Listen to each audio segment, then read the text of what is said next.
Hi there bike riders, subscribers and new viewers. Today I'll give a big warm welcome to those that don't ride bikes and would prefer to drive everywhere, as today it's all about bike lanes and parking. We are looking at the availability of parking in the CBD of Geelong.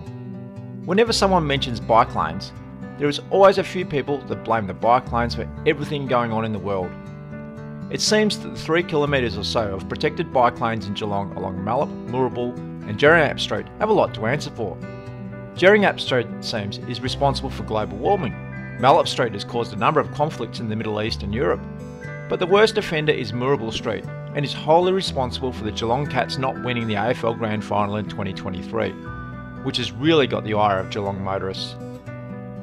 Apparently, if you look on any social media post, the 3 bike lanes combined are responsible for the demise of the CBD, more specifically through the removal of parking to facilitate the constructions of said bike lanes. We're not going to debate whether the city has died or that it's been a demise. We'll just take what people say on social media. Let's take a look at a few of the comments that I found after someone posted something bike in one of the community forums. This one from Aaron. Town centre is dying a slow death daily. I don't mind the green spine aspect, but the new lot of bike lanes have removed so much needed parking. And from Bruce, no. Should be fixing roads and parking so more people can get into town, which will help the retailers and maybe the town will start to thrive again. And from Campbell, I park in Westfield daily and it is never full. Is it too clear? I think he means far. To walk from this car park? That's actually in support of the bike lanes, I think. And here we've got one from David. Blah blah blah blah. It's clear I'm unwelcome in town being a single person owning a car. Hence my shopping pretty much entails going to my local areas with plenty of parking and nice wide roads. And Jenny, no one goes there. I think she means the CBD. You bike riders have taken our roads, now our car parks, blah blah blah, rego. And this one from Kay. There is enough bike lanes in Geelong. The roads are getting smaller. Cars are only just fitting into Mallup Street. Blah blah blah, registration. We couldn't park anywhere near as the council has put bike lanes in and taken away car parks from one side. So this week we're going to investigate the parking situation in the CBD along the 3 streets with separated bike lanes. Now let's start on the biggest culprit, the bike lane that is responsible for the Cats not making the 2023 Grand Final. If we look at the Google image from 2017, Moorabool Street, adjacent to Cardinia Park, looks like it had about 32 car parks that were removed for the protected bike lane. I used to commute by bike along this section prior to the construction of the protected lanes. It was always congested and I would usually beat the cars between Fine Street and Kilgore Street anyway. And sometimes I'd get yelled at to get off the road. Now I get off the road and ride in this lane and the yelling has just changed to bike lanes are taking up parking. So what do you want me to do? On the road or off the road? Sorry about the rant, but I'll forge ahead. The other side of Moorabool Street still has on-street parking, and if we look at the photos from Google through the years since, not one of them shows the parks as full. The argument put up by Bruce about parking helping retail business doesn't really stack up in my mind here. The parks that were removed were adjacent to Cardinia Park, unlimited parking, so they had empty cars parked in them all day, which doesn't really help out local businesses. The business that these car parks were in front of, Cardinia Park, was only open on Cats game days, and on game days no parking was allowed anyway, as shown in the sign. The businesses along here are on the other side of the street. And if you do park here on this side, it is pretty hairy trying to cross 4 lanes of traffic that are either congested or moving at 60 km per hour to access those shops. There always seems to be ample parking along the east side anyway. For the people that work at Cardinia Park, there is a massive car park on the western side of the ground anyway. I've got my doubts that the removal of these 32 car spaces are responsible for killing the CBD. Let's move on a little further along the southern bike link to Geelong Street. Could Geelong Street be complicit in this suspected murder of the CBD? We'll start at the southern section between Kilgore and Myers Street. If we look at some older photos from before the bike lanes destroyed the city, it looks like 45-degree parking along this section and 2 traffic lanes in each direction. Post bike lanes it looks like 45-degree parking in each direction.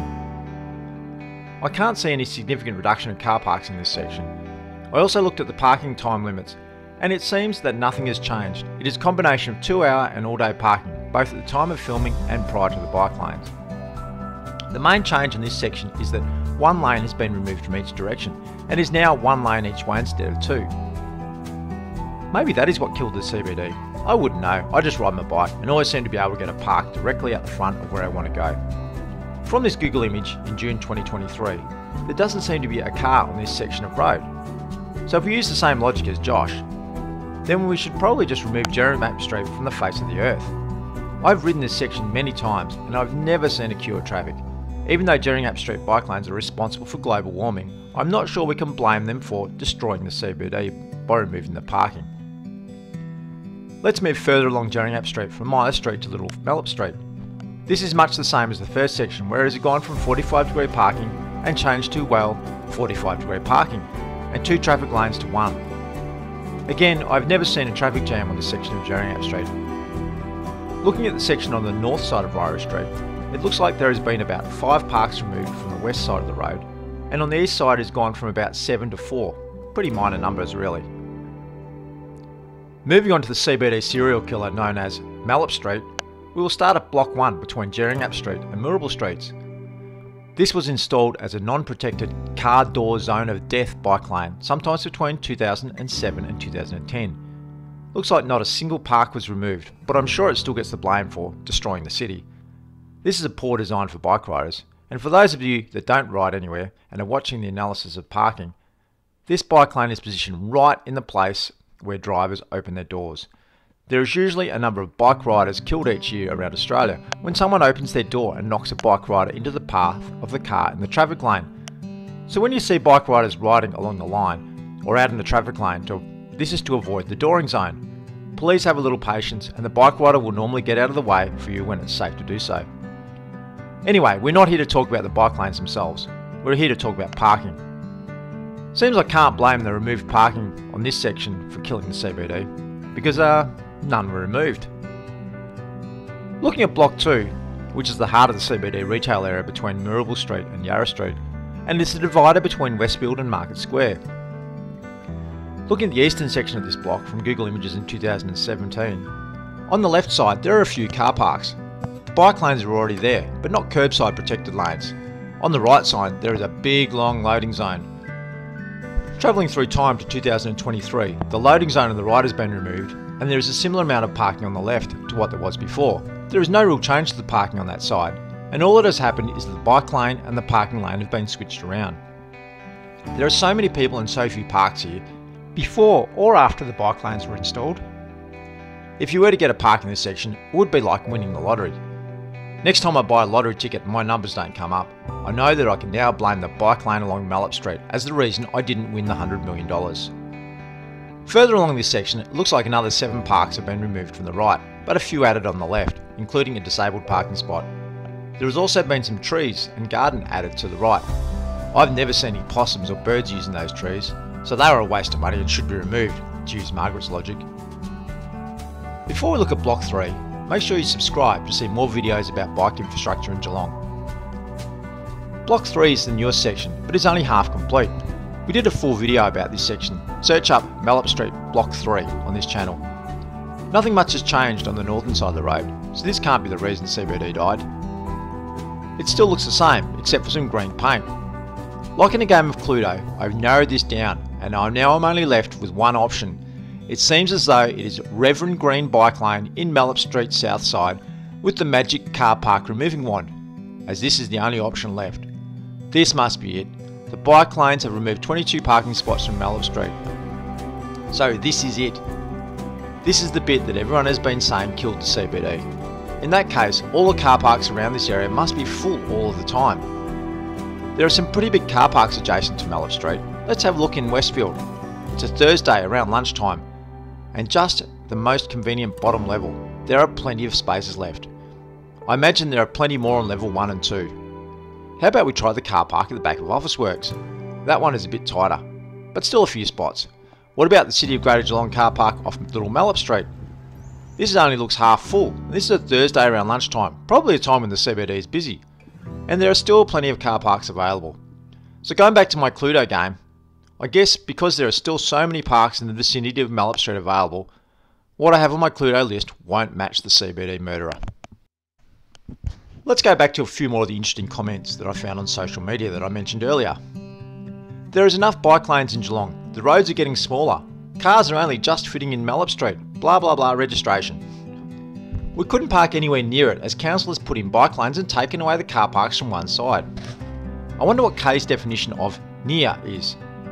Is that out the front, 1 block, 3 blocks, or in the huge multi-storey car park across the road? If she needs disabled parking, there are plenty of parks and at least 2 on each block. My guess is that even if those annoying bike lanes were still car parks, they would all be full anyway, and she still wouldn't be able to park near, whatever that means. Also, what is Kay driving? If a car only just fits in Mallup Street, is she driving one of those Ram trucks, or maybe a Hummer?